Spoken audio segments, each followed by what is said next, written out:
talk about some tech news, updates, and just some information for you to be aware about. All right.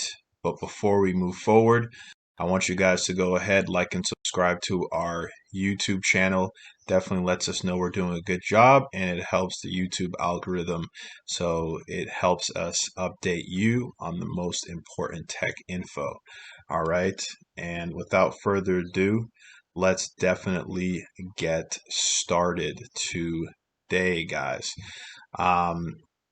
So looks like electroniceditions.net has the AirPods Max available for $600. It has the colors silver and gray. Let's see how they look like on their website. Now, I know the AirPods Max are a little bit different prices at different places. I know it's cheaper at some other places, but it looks like these guys are reselling it for a little bit pricier. It looks pretty cool here. Now we got the silver version, very nice pictures.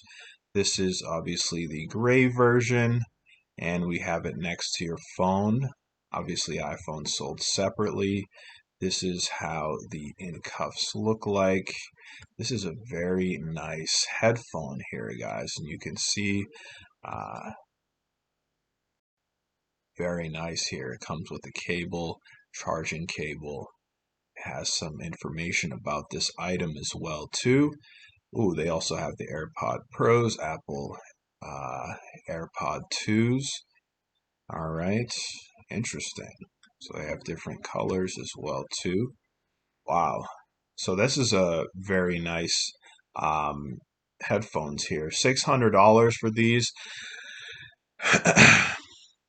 Not bad, not bad. I know headphones can be a little bit more.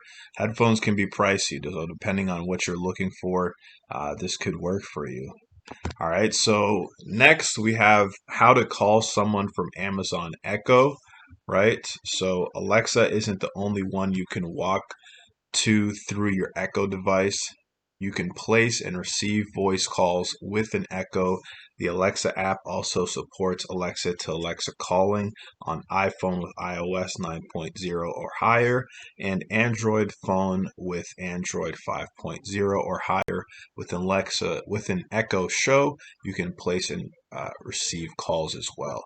And if you guys want to learn more on how to do that, you can go ahead and just go ahead and follow us on LinkedIn, and you can click this article and it will show you how, one of the first articles on our page. So Microsoft, right, is making a number of improvements to inking and Edge to give those using a stylus or Surface Pen a better writing experience in its browser. The software giant decided to take the changes to its browser after receiving feedback from users regarding how writing on PDFs in Edge felt a bit jittery. At the same time, there are also complaints about Edge not being able to distinguish between pen and finger input to allow for scrolling with touch while inking with a pen. So very interesting, guys. So one of the most underutilized Microsoft Edge features is getting an upgrade.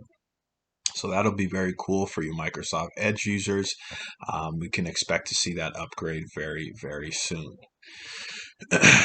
Moreover, subscribers of Apple TV Plus will continue to get credit refunds until June.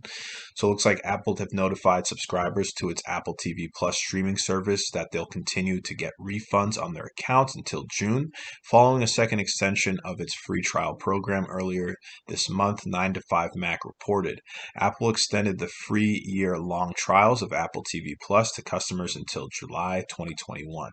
The trials were included with the purchase of Apple device, an iPhone, iPad, Mac, or Apple TV, and were initially set to last until November 1st, 2020. This was the second extension. An earlier extension had pushed back the free trial date and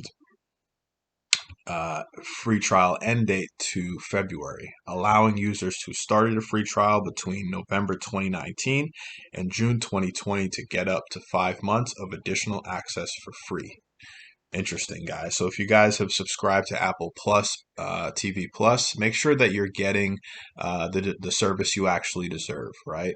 So definitely check up on, Apple support if you're not getting the service you deserve. All right. If you want to learn more about this, you can click on this article on our LinkedIn page as well. All right, so you also have best Bluetooth headsets for 2021, top picks for hands-free conference calls and home working. So obviously, choosing the best Bluetooth headset is crucial, as they can be useful bits of kit for anyone who heavily relies on their phones. With many of us now needing to work from home, we use our phones more than ever for everything from staying in touch with our colleagues to ordering meals from food delivery apps, right?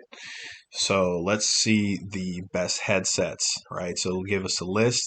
Let's check out the brands that they talk about here. Okay. So it's like the top 8: Plantronics Voyager, Sony, Plantronics, you got Jabra, you got Sinister, you got uh, you got Jabra as well, Jabra Wave. So the Plantronics Voyager 5200, great for work and play. Looks like this is $100 on Amazon.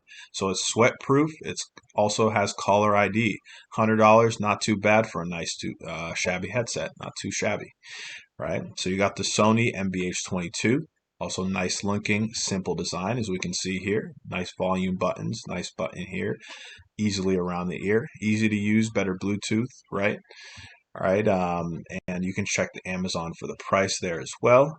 We have the Plantronics Explorer 500. This is going for $21.98, right, at Walmart, around $50 at Amazon, right? So compact and discreet. It's very light, good voice canceling, right? We also have the Jabra Stealth, which just looks very clean as well. Very nice look. I like the design, small and stylish. Around $70 at Amazon, $150 at other places at Dell and Staples. Very nice, comfortable design, right? We also have the Sinister Presence UC. This is also going for $132. Can connect to phone and laptop at same time for easy switching. Good range, not the most comfortable to wear. You also have the Jabra Steel, which is a rugged design, good for noise cancellation. This is a robust headset for outdoor use. This is actually something that I haven't really seen before as a design, so it's definitely good for outdoor use. Not his best sound quality. No physical volume control buttons as well. Plantronics M70, small price, big features. Really, almost $36.49 at Staples. You have low price, long battery life, which is good. Right. You also have the Jabra Wave. This looks like this goes all the way around your ear. Great Bluetooth headset for chatterboxes. Good battery life, comfortable. Right. This goes for $219, so almost $220. Right. And so, these are mostly Sony and Jabra. You got Sinister. You got Plantronics. You got all these brands that have really nice headset products. So you can check out these headset products, guys. You can go ahead, follow us on LinkedIn, click onto the article, and go ahead and see which one works best for you. All right. We also have the best business laptops of 2021, top devices working from home.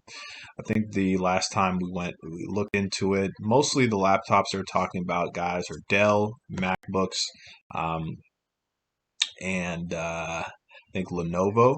So we can see top number one, Dell XPS 2020, MacBook Pro 16. We got the Lenovo as well. So we got the Dell XPS right over here.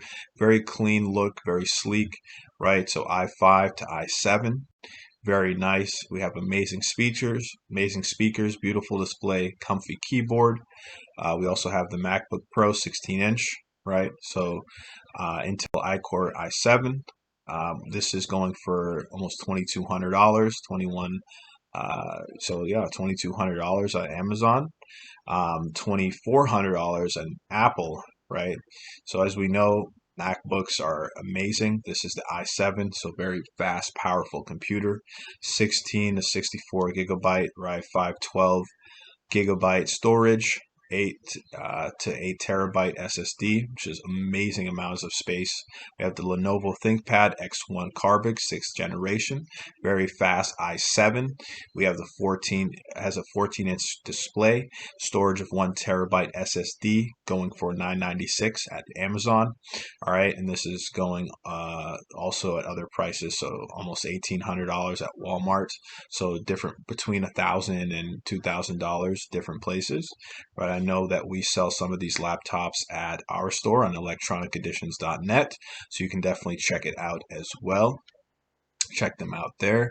Huawei MateBook, very nice computer, 8th generation Intel Core i5 i7, storage 512 gigabyte SSD, 8 gigabytes, 16 gigabyte RAMs as well. Beautiful design, fantastic display, terrific battery life. You also have the Dell XPS 13. Those are going different prices, different places. So between 1,100 to 2,500, different different specs of those types of laptops as well. You also have the MacBook Pro 13-inch 2020 with the touch bar, very nice, very sleek design. Lenovo Yoga C630, a brilliant Windows, right, on Snapdragon laptop, right? So very brilliant with Windows. MacBook Air 2020, Microsoft Surface Book 2 as well. Intel Core i5, also has 8 gigabyte, 16 gigabyte RAM, storage 256 gigabyte to 1 terabyte SSD. It's going at Walmart $9.29, also at Amazon for $1,600, Best Buy for $2,000. So between $1,000 and $2,000, depending on where you go at other places. I know we sell some of these laptops too at our site, electroniceditions.net. And number 10, you got the Google Pixel Go. This has the Intel Core M3 to Intel Core i7, 8 gigabyte to 16 gigabyte RAM, 13.3 inches screen. You have the storage of 128 gigabyte to 256 as well. You have the 649 at Best Buy. It's going at $849, Amazon and Best Buy as well. All right, it's incredible battery life, amazing Hush keyboard as well too. So if you want to see more about these laptops, guys, you can go ahead on our LinkedIn page. Follow us on LinkedIn. Go ahead into the article and see which one works best for you. All right. Moreover, OneDrive is finally getting a much-needed 64-bit version. First released back in 2007, Microsoft's cloud storage solution OneDrive is finally catching up with the times with the release of new 64-bit version of the software. Up until now, users can only access 32-bit version of the app to store their files, photos, and other documents, even if they're running a 64-bit version of Windows 10. The problem with wanting 32 software on a 64-bit version of Windows is that 32-bit programs can only access 4 gigabyte on systems memory, even on systems with higher amounts of memory, right? So you want to make sure, guys, you're getting the most updated OneDrive cloud storage version, right? So you're able to access your files smoothly. Okay. Moreover, on data security, fintech app users may be getting into more trouble than expected by using free services that sell on their data, a new report has revealed. Research from security from ESET found that fintech apps were more likely to sell on user information than services on other sectors, with 50% of consumers saying they did not know what the app did on their data. This is despite nearly half of 42% of 10,000 global consumers surveyed by ESET saying that they used free fintech application or platform. So could these free financial apps be stealing your data, right? And so definitely, if you guys want to learn more, you can go into the article, go ahead and follow us on LinkedIn, and you'll definitely be learning more about that information. Okay, you can definitely learn more.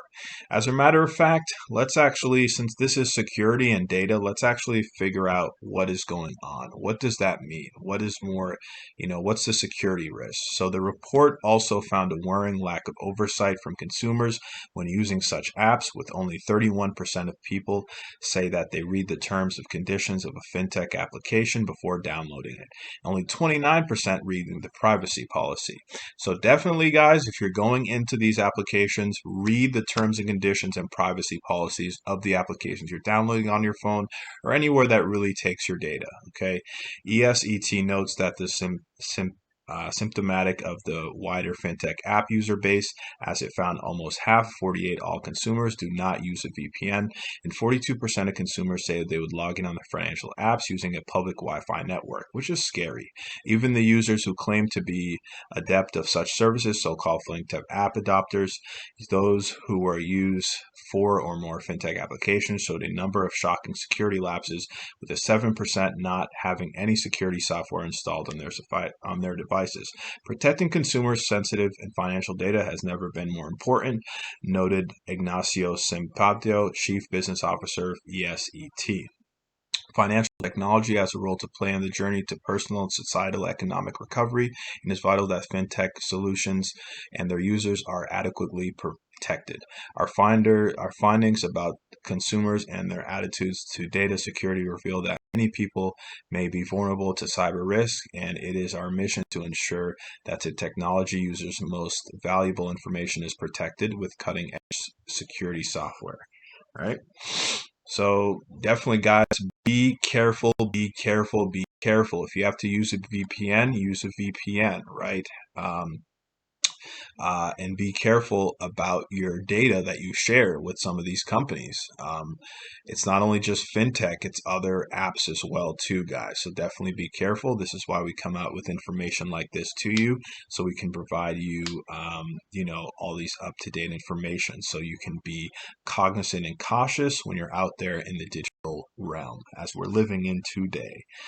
All right. So moreover, what is VRR? Variable refresh rate, right? It's one of the most acronyms floating around TV functionality these days, but you want to get ahead around it to make sure you're fully informed of buying a new TV, especially if you're going to use it to play Xbox Series X or S or PS5. VRR, as known, is a key feature for getting it smooth, artifact-free picture when gaming, ensuring a clean image for both offline and competitive games. Interesting. So definitely, it's just obviously making sure that everything is moving the way it's supposed to in motion while gaming, guys. Especially with these newer consoles, you don't want to be spending all this money and you're not getting the best games, right? So that's what it is. If you want to learn more of what VRR is, you can go ahead and obviously follow us on LinkedIn and click onto the article from Tech Radar, and you'll be able to learn more about it that way. Lastly, guys, can I watch Super Bowl 2021 in 4K HDR? The answer is, guys, I'm going to let you guys know, long story short, the Super Bowl will not be appearing on 4K, just, literally anywhere, right? So it'd be appearing mostly in HDR. But if you do have a 4K TV, awesome, that's great. But do you need a 4K TV just for the Super Bowl? The answer is, probably not. You don't need to buy a 4K TV just for the Super Bowl. But if you're buying it for more than the Super Bowl and you want to get the 4K TV for just watching TV shows, movies, games, and stuff like that, that can definitely be an option for you. But just for one event, I don't think it's a smart decision. As you can see, Super Bowl LIV in 2020 could end up being quite a milestone for the NFL, depending on who prevails in this year's big game. It may just mark the beginning of the Kansas City Chiefs dynasty. Here's how to get a Super Bowl-like stream in 2021 in this February month's watering Mahomes versus Brady duel for yourself, right? So you can definitely see that you won't need a 4K, you don't need it just for the Super Bowl, right? But if you want to